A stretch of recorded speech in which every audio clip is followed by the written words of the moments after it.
AASB 13, fair value measurement, is the other one. So we've got the 3 consolidation standards, and then we've got AASB 13, fair value measurement. Now, AASB 13 is the one-stop shop for fair value. If you look at all of these other standards who could say account for an item at fair value, and in the past they then had rules on how to determine fair value for a financial instrument, fair value for property, plant and equipment, fair value for investment property.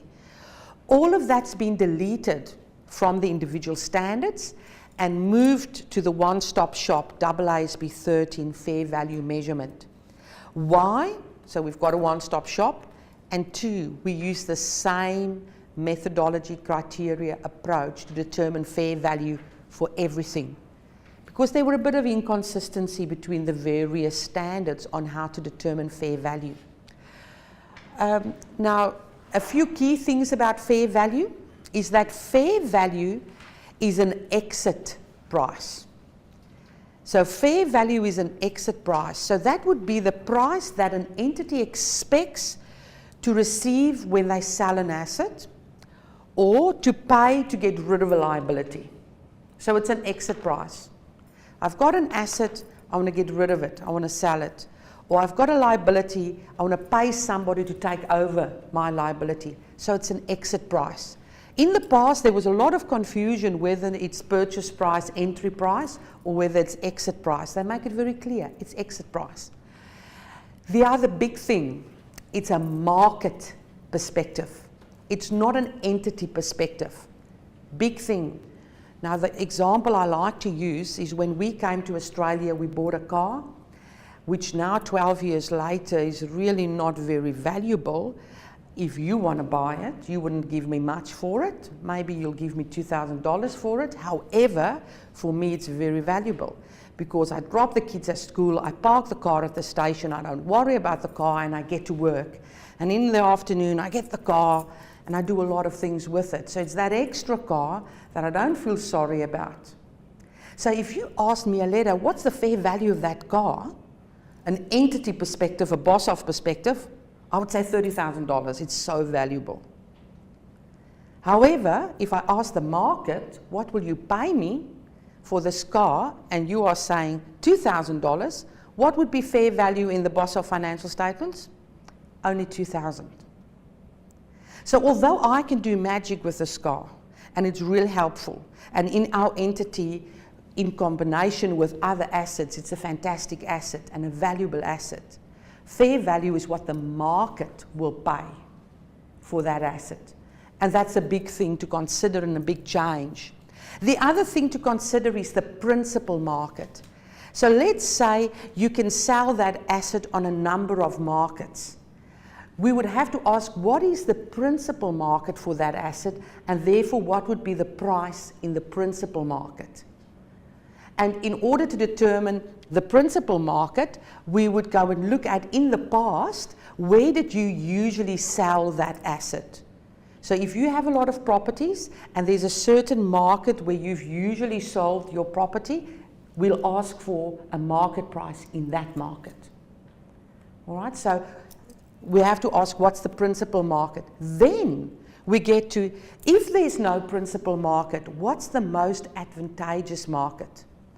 You know, you shouldn't get it the wrong way around. If I usually sell in this market, and this is my principal market, and there I can get $1 million, but there's a more advantageous market that can give me $5 million, fair value says you first ask, what's the principal market? All right, so what have we done in the past? Where do we usually go? All right, so I suppose we can have an argument we've changed, and going forward, we've got a new principal market, but I, as an auditor, would ask you, how does that line up with maybe a change in your strategy, a change in your business model? Back it up. Why are you changing your principal market? It's very interesting that more and more in accounting standards, we read about business model. We read about strategy of the entity and how accounting standards line up with that. Then I said a stop, a big stop.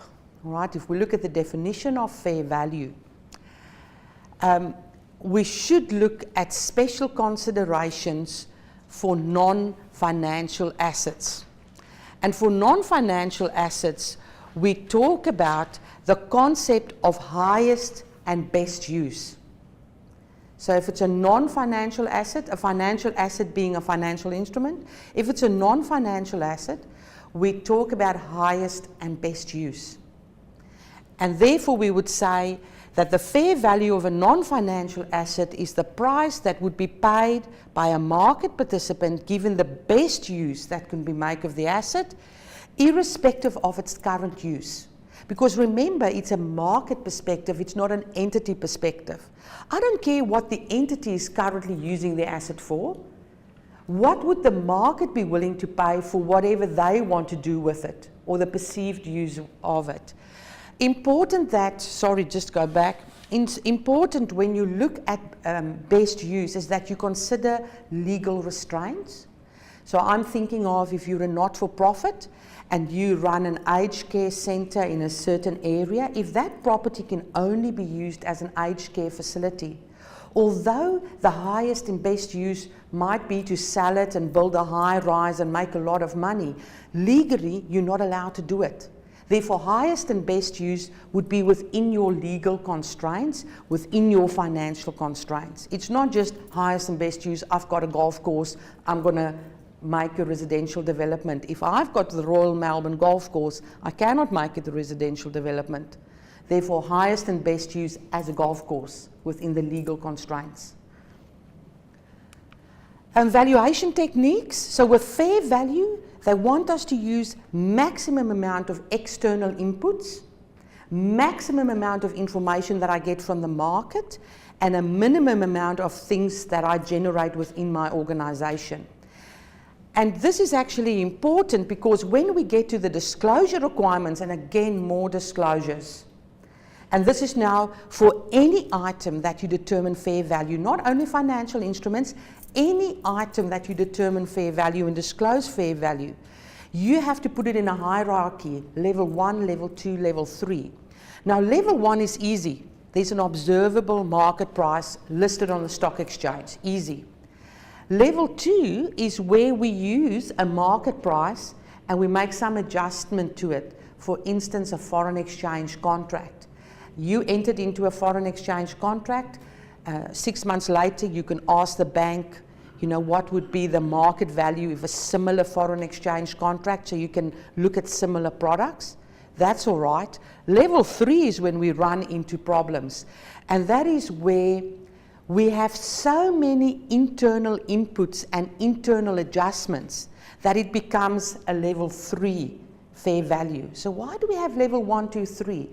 The AASB is saying when users look at fair value and they see it's a level 1 fair value, there's a bit of confidence in that because it's straight from the market. However, if they see fair value and they see it's a fair value level 3, they know, okay, this is management's expectations, this is evaluation techniques, this is cash flow forecast discounted back with a discount rate. So confidence in that is not necessarily the same as level 1 fair value confidence. And during the global financial crisis, there was a lot of pressure on the AASB on fair value, actually the International Accounting Standards Board, on fair value. And they decided we are sticking with fair value. But what we will give you is some disclosure of the quality of fair value, whether it's straight from the market or whether it's a valuation technique. And we now see that not only on financial instruments, but all fair value measurements. Things to remember. I think it's important that we consider what valuation techniques you've used in the past to determine fair value and whether that lines up with AASB 13, because there could have been some slight changes from techniques used in the past. You should consider whether you need a valuation expert. And then if you use a valuation expert, this is important. Be careful on the instructions you give to them, because quite often the international valuation standards and the principles they use there don't line up with AASB 13 and the principles we use and require for AASB 13. So it could happen that you spend a lot of money on a valuer to come up with a value which is not acceptable for the auditor for AASB 13 purposes. So it's important to tell them why do you need the valuation, that they need to comply with certain criteria within AASB 13, and that's the valuation that you're looking for. Therefore, if I look at my to-do list looking at fair value, I would say identify all items in your financials that are measured at fair value. Evaluate whether the current basis for fair value line up with AASB 13.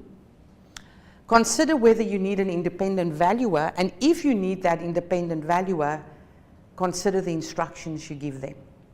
And remember, if you've identified all those items at fair value, you now have these disclosure requirements, level 1, 2, 3, for all of those items. Are you ready for that?